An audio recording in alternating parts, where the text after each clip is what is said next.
Assalamu alaikum. Friends, welcome back to the channel, The Faithful Academy. I am back with another episode for the series, The Autism Awareness. It is very important to spread the awareness of autism. In the United States, the current research shows from every 68 children being born, one child is being diagnosed on the Autism Spectrum Condition. Autism is not an illness or a disease, but rather the children with autism, they tend to see the world and the situations in the world differently.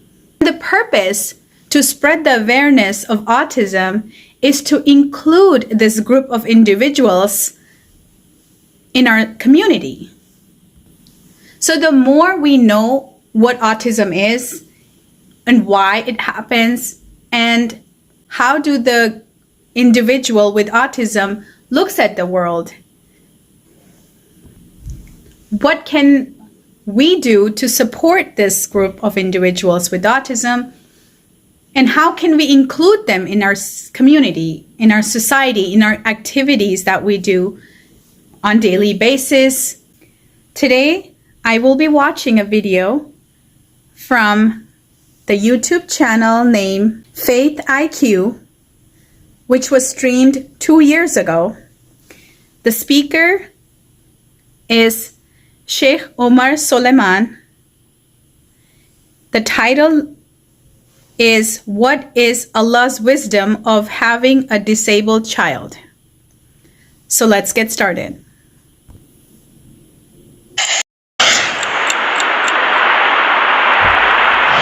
Welcome to the episode of Faith IQ, a web series focused on answering your questions about Islam. We have here with us Shaykh Omar Suleiman to help us explore and understand this idea of, is there a wisdom when people have been, I guess the question of, are they blessed or are they tested in reference to disabled children? Yeah, so one of the things here that, subhanAllah, this is very personal to me.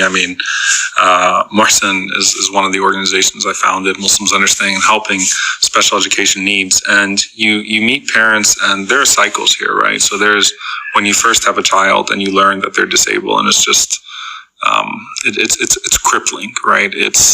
You had all these thoughts about having this perfect family, and then boom, you got hit. Disabilities come in various degrees and shapes and sizes, right? And I think one of the things that people kind of misunderstand, at least what I know, like there's disability in the sense of like somebody might have autism, right?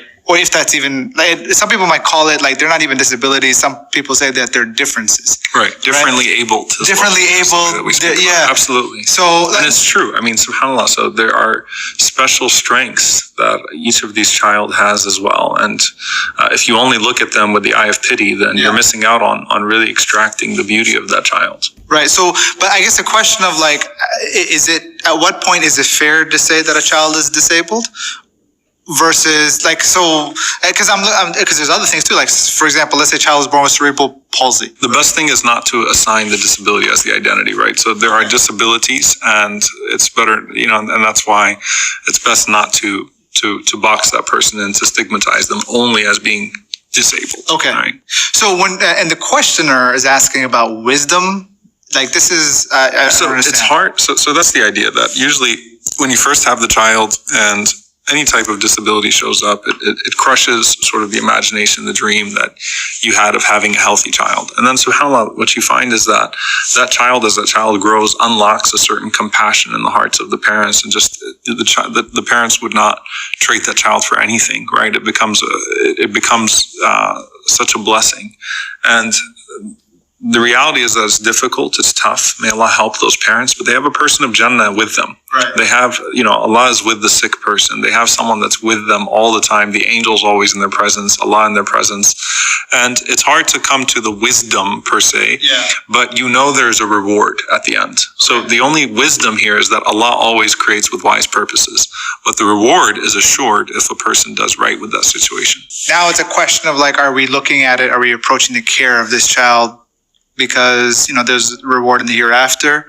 But at the same time, one might argue, at what point do you consider a child in that category? Yeah, so I think that's hard. Those are lines that are often ambiguous, and so it's very difficult, right? So in Islam, there's the line of when the pen is lifted, when a person cannot even, comprehend what they're going through. But Allah knows that at the end of the day, and so a person might be excused from certain obligations, and that's when they would reach a certain threshold.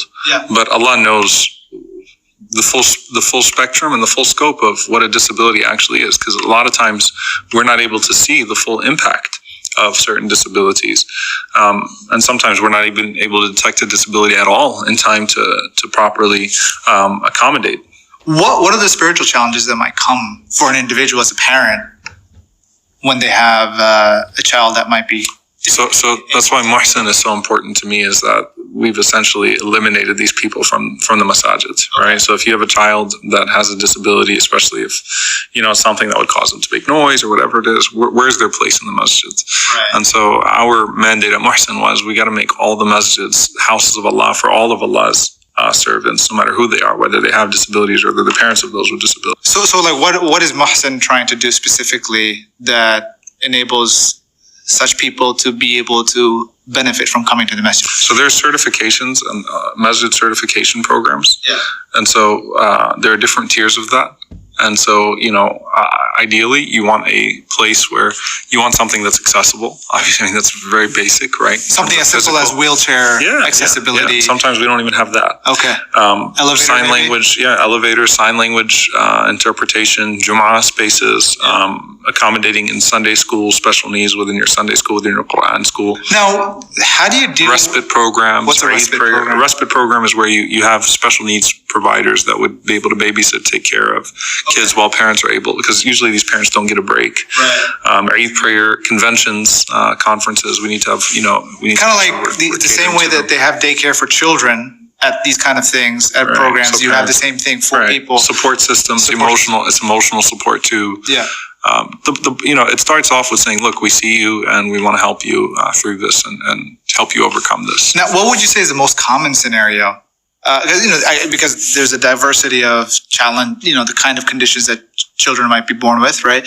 But especially with your work through MUHSEN, to put it into context, and also in light of the question, what's the common type of challenge that parents face? The common challenge that parents face is that the community does not do enough, and that even if there are certain things that are happening, it's just it's an emotional roller coaster, right? So sometimes there are good days and there are bad days. There are days when, hardships arise that other people don't even consider, right? So your social life is impacted by this. Your religious life is impacted by this here. So every time you kind of hit a roadblock, and it could sometimes be a major roadblock, it can really set a person back.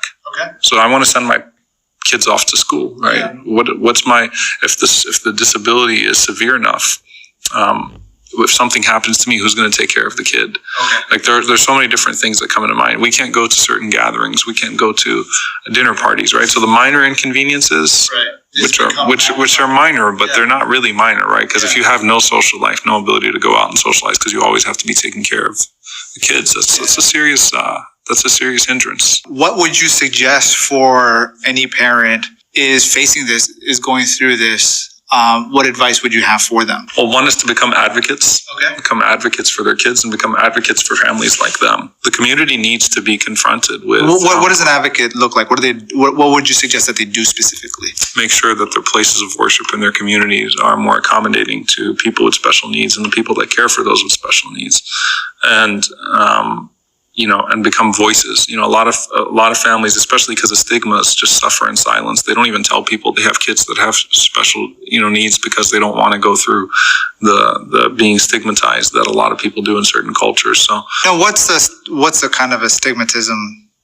That sounds like an eye problem, but being stigmatized, like people look at you funny when you're. The Prophet ﷺ talked about emotional sensitivity to the point he said, "Don't stare at people that have skin conditions, because your stare is hurtful." Okay. Right? And so, being looked at funny, and sometimes people even saying, "Oh, it must be hasad or nazar or ain or something evil happened to you," or there are those types of things that could happen. All of those are forms of stigma. How do you find support within the community? Because being an advocate takes one kind of personality, right?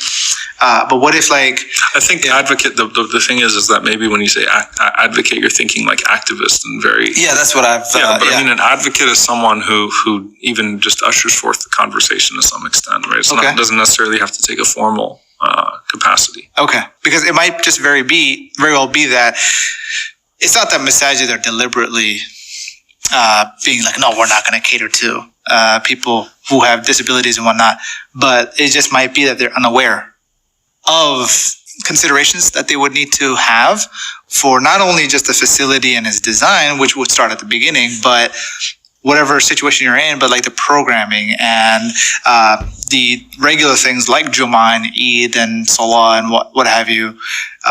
What would you suggest to the people who don't have that to do? I think that, try to, as much as you can, find support even with a few families that are in similar situations, and take care of each other, right? And that's where that kind of, that solidarity is necessary, not just from an advocacy perspective, but when possible, offering respite for each other, doing things together, right? So you've suffered from a very similar thing. So finding families that have suffered in the same light and trying to help each other. So maybe offering respite to parents together, doing something on Eid together, finding things to do, inshallah ta'ala, together. Gotcha. Cool. All right, folks. So I hope the answer and discussion was helpful. Alhamdulillah, that was a very positive video. May Allah reward the speakers for spreading the awareness for the good cause. Ameen. There are a few points that I really liked about this video. One is how the host of this channel, he put forth the question from the audience that what is the wisdom of Allah behind giving children with different abilities to the parents? And is it a test? And he asked Omar Suleiman that what his advice are for the parents and even for the community who know families, how they should approach them. Also, the host of this channel, he puts forward a comment saying that how these individuals with autism or differently abled people should not be, boxed or labeled disabled. Instead, they are individuals with different abilities. Another point that I liked in this video was where Shaykh Omar Suleiman, how he mentioned about the founding of MUHSEN, and he explained that how the MUHSEN, the organization, how it helps in the Muslim communities and helping outwards to accommodate these individuals with special needs.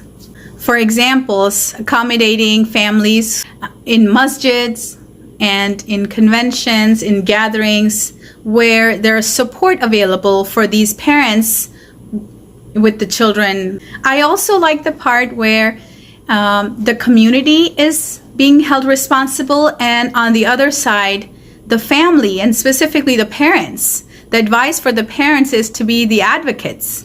And the more we speak to the community about our children with, special needs, that's how much the community will become aware.